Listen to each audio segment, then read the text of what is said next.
Ladies and gents, it's time to talk about SmackDown for a little bit. Can't just leave it off right there. Alright, SmackDown. I do what, because I did happen to have it in the background, like I usually do, even when I'm doing business, because, of course, I gotta pay attention a little bit, and, just to not, do the best that I can, and also not to miss what's going on, because, today is Backlash, and fuck, man. I mean, can we go back to the PG era? Or at least me? Like, that's where I want to go back to. Is there somebody I can talk to? I mean, I might have to get Diddy fired? Oh, but, well, let's not go that far.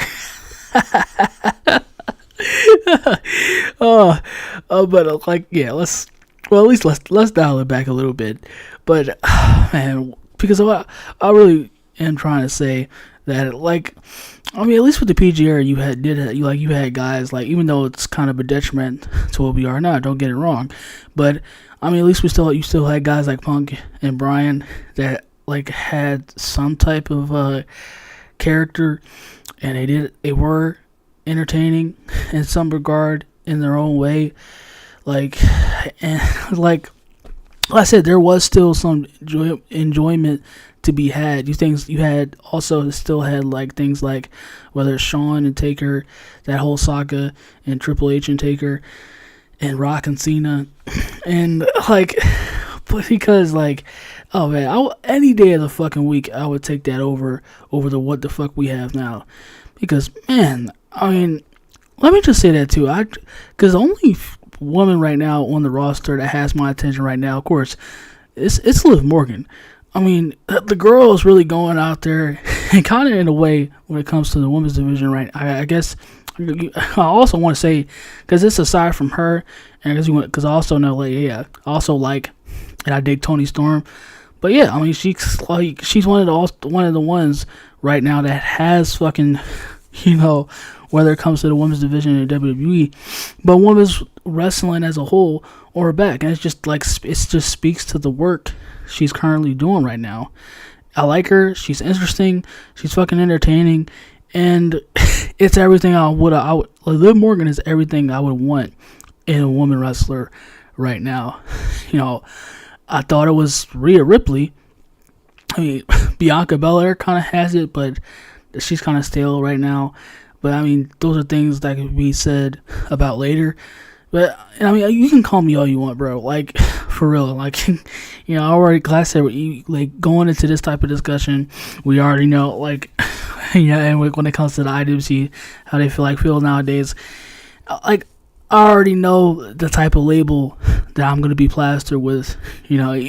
Even though I'm not even going, clearly you can see, obviously I'm not trying to, as far as degrade or in any sense, but I don't want to hear fucking anything too. It was especially because I believe I said it before, especially when you had a film like Nora that was a stripper fucking movie, basically, and I was basically porn disguised as a film, and it was nominated for Best Film of the Year, and you had, of course, all women around the world fucking clapping hands, and no, this is for the sex worker community. I don't want to hear shit.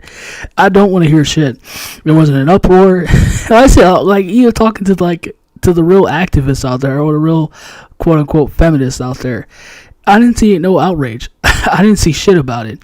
Nothing about it. So I said, me speaking out, especially how I refer to when I talk about when it comes to sexual appeal and anything like that, anything that falls under that regard, I don't, bro. I don't want to hear shit, because like I said, it's just a double standard and a fucking just plain hypocrites.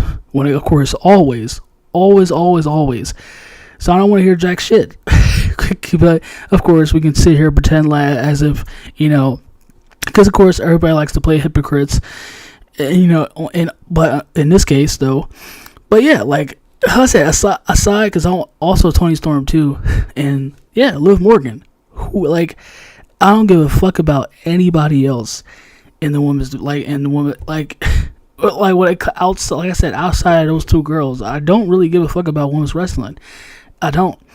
And like I said, as much as they try to hide it, especially when it comes to the women nowadays, and like the few of them that literally do fucking porn now. Also, that's the few women, one of them might also one of them might be Cora Jade sooner rather than later. That also might be doing some OnlyFans. There's already one of them. But they can pretend all they want to and try to sit here and try to try to scorch us on the fact that you want to use less, of course, because it also plays into the fact you just want to also have your cake and eat it too. You want to portray that the fake ass, of course, feminist and be feminist icons. And as far as that, that brain rotted, feminist logic of type of nowadays, but they want to use that sexual appeal and they want to placate and use that to their own benefit. But when it comes especially to when it comes to somebody like me, of course I'm an incel, because I point out the hypocrisy though. I like to focus on it though and call them out for it, but of course you can't do that. But SmackDown, of course, as usual, fucking trash. And like I said, I don't even know why I watched it to begin with. But hey, like I said, we got to talk about it. And I do want to talk about Backlash today, even though I said I wasn't going to be. As we're in regards to the John Cena and Orton match, I do want to talk about that. So, like I said, of course, despite, because of course I'm doing this real early right now. So yeah, we can just fast forward to the match with John Cena and Randy Orton. But I guess hopefully they at least put on a decent match, or at least something happens. But we'll see. I have arrived. I am at your disposal. Even though, yes, the chariot did come in at a bit, and I am here beyond midnight. But still, come on. We gotta give, you gotta give me some credit. But, I will try my best though. I will try not to slur, not to sound like a power puff, powering gorilla when he talks and breathes. I'm trying to give y'all. I will, of course, as I'm learning every day, gonna be giving y'all a very comprehensive of the most intelligent that you can be able to kick back, enjoy, and listen to.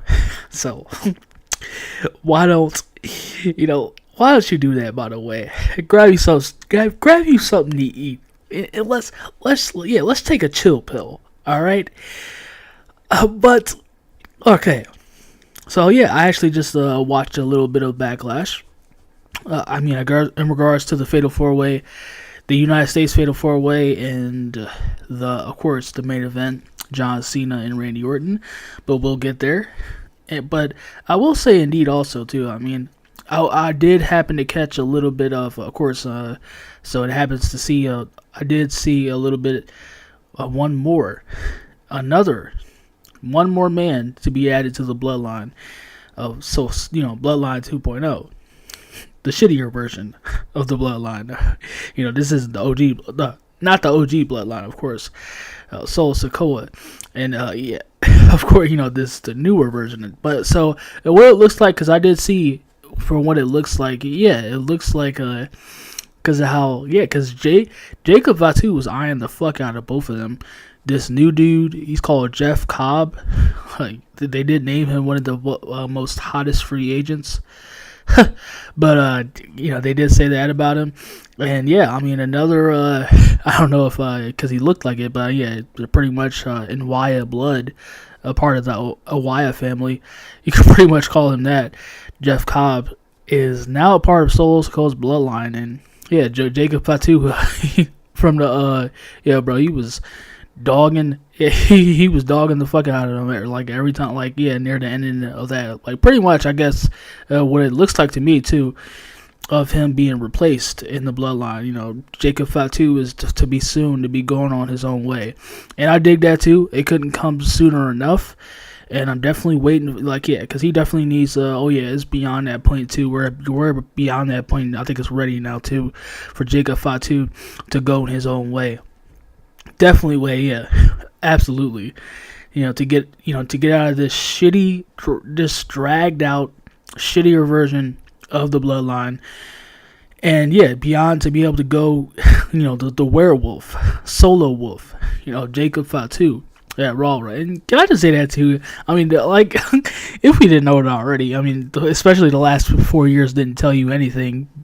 But, like, I mean, come on, we could pretty much say, like, when it comes to the Samoans, at least, like, you, like, see, like, the Usos, or even Roman Reigns, like, even, absolutely, too. Like, come on, yeah, you can't tell me when it comes to Jacob Fatu, too. I mean, like, I'm pretty sure y'all know this, but yeah, I mean, they're practically like, they gotta be the Samoans, the blood or whatever, they gotta be the most blackest dudes, especially in WWE right now, more blacker than Montez Ford and Angelo Dawkins. Like, we talk about black, like, even ghetto hood black, bro. Especially Jacob Fatu. That, like, he is that dog. Oh man, to the mannerisms and just how he how he carries himself, and like his voice, and the speaking to his voice is just like, you know what I mean? Oh man, like, yeah, especially too growing up in a very, very black Christian family. Like, yeah, like, of course, bro, I know all of that, I catch all of that, and that's pretty coherent when it comes to looking at that. But I just had to say that out loud, bro. I just had to say that out loud if it wasn't already evident. But I mean, yeah, like, I guess I did enjoy some of that. So we will probably, of course, as always, I will be watching that. We'll definitely, as this seems to progress. Okay, but John Cena and Randy Orton, which I just cut off at the moment. Yeah, I gotta be honest, and I did have fun with this. I did. Yeah. I did have fun with this, and from a kid that grew up in the Ruthless Aggression era, like I said, that only caught glimpses and replays of the Attitude Era, that kind of in a way lived through it. But what I really grew up on, of course, and lived through is the Ruthless Aggression Era. That was my generation, if I can put it that way. The perfect way to put it. And these guys, as you see before you, the font, I mean, of course, this wallpaper on the big screen right now, as you're looking at right now, they defined my childhood, bro. I mean, the OGs, whether you talk about Hogan or Nandre or just Hogan in general, y'all had, they had that. I mean, and the ones who grew up in the Attitude Era, they had Austin and Rock. And I had Cena and Orton. That was mine. And I say that because, of course, yet again, I lived through it. I was able, it's one of the only ones when it comes to professional wrestling that I'm able to remember how it is and how it went, how it was. Just follow these guys from their early to mid 20s all the way throughout, like, practically their whole lives, bro. Like, that's where I followed, and I enjoyed every second of it, bro. I actually sat and went down too. I actually liked how I did it, even though I was like also like in the business, doing my business at the same time. But I like how I did it though, because it's still fresh in my mind, and I enjoyed every second of it. Going back and watching it all, it's fucking fantastic. I had to watch of course, the Age of Orton, 09, bald, psychotic, serial killer Randy Orton. That's when he was on hit that, that type of shit. That demon time. Well, as the kids would say, of course. Oh man, oh god. Just notice how old I feel saying that. But I practically went through it all, bro. Like, I've seen every match. I've saw their entire rivalry, just everything about these two, and up until this point. And yeah, I mean, this was a fun match, bro. Well, in my opinion, like, of course, like, when it comes to the, like, if I had to rank it to, definitely, for sure, off the dome right now, top three, it'd probably be their yeah, definitely I would be putting Breaking Point, of course, their iconic I Quit match, Breaking Point '09. Then it would come, after that would be SummerSlam '07. And the third, the third would be TLC 2013. Just a perfect, even though they had, like I said, playing matches, but as far as, of course, the top three and a perfect trilogy for me, that would be that, like, yeah, that would be for Cena and Orton. That would be it for me. And okay, can I just say also, I mean, however we, especially me too, however we feel about Michael Cole, I don't give a fuck, bro. Because I know he involved himself. Of course, I saw it myself too, but of course, he being that he was involved with Pat McAfee and he was involved with Pat McAfee and Gunther. Can I just, oh man, like, I still got to shout out and praise be that Michael Cole was still here for Cena and Orton, because I mean, he's one of the only, like I said, being that how old he is and his lengthy career, and he's practically also too pretty much grown up, and he's like I said, practically called every match in their career, and he's been there for all of it. So this is it was also a nice touch. I could say perfect touch to have Michael Cole out back and out there also too. Yeah, thank goodness for that, because he's the only one with the type of knowledge and history as far as that goes when it comes to Cena and Orton. So yeah, thank goodness for that. But yeah, I mean, yeah, I gotta be honest. This was a fun fucking match. Like, yeah, I did have fun with it.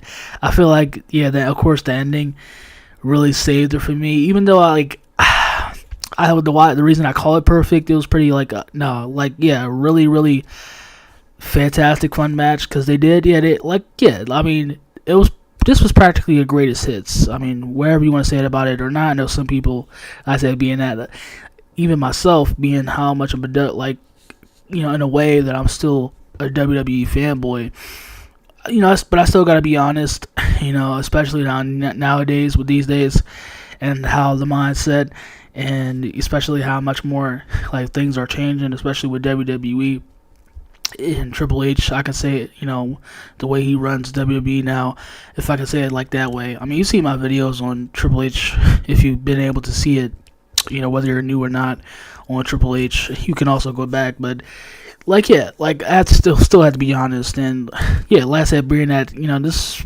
practically it pretty much was, if you saw, like, of course, it pretty much just was like when Cena had his match with Rock, like Cena and Rock at WrestleMania 29, where of course they spanned their finishers, like I could pretty much like say that, but even though like they kind of did a little all throughout this match, it was still a great match. And for them to be in the tip-top, like prime form that they are, bro. These guys are close. These guys are close to their 50s, and they still look as if when they were younger, when they started. Like, yeah, the dedication too. Just, man, yeah. Just of course them looking as like pretty physically perfect as they do, being at their age. Yeah, you gotta give props to that. And but yeah, like I feel like, yeah, definitely R-Truth being involved in this match. Now, of course, I did like, yeah, where Orton, like I said, it was a pretty fun match on, and how they played it off too. You know, the history being how they're of course they're friends in real life. They started off as, you know, just young rookies, became, you know, the top rising talent in the company, you know, top stars in their own right. John Cena, as we all know him now, that he would become the face of the WWE, and Orton just being another top, just really top guy, while essentially being one of the top guys in the WWE. And, you know, up until now, where they're just, yeah, I mean, they're legends in this business. You know, there's no doubt about that. And I definitely liked how they finished off this match, how R-Truth, like I said, the whole thing with him, Cena being his childhood hero is pretty fucking funny because Truth is, I'm pretty sure, is older also than Cena. It's like, probably, yeah, I think older than both Orton and Cena, so which also makes it really very funny.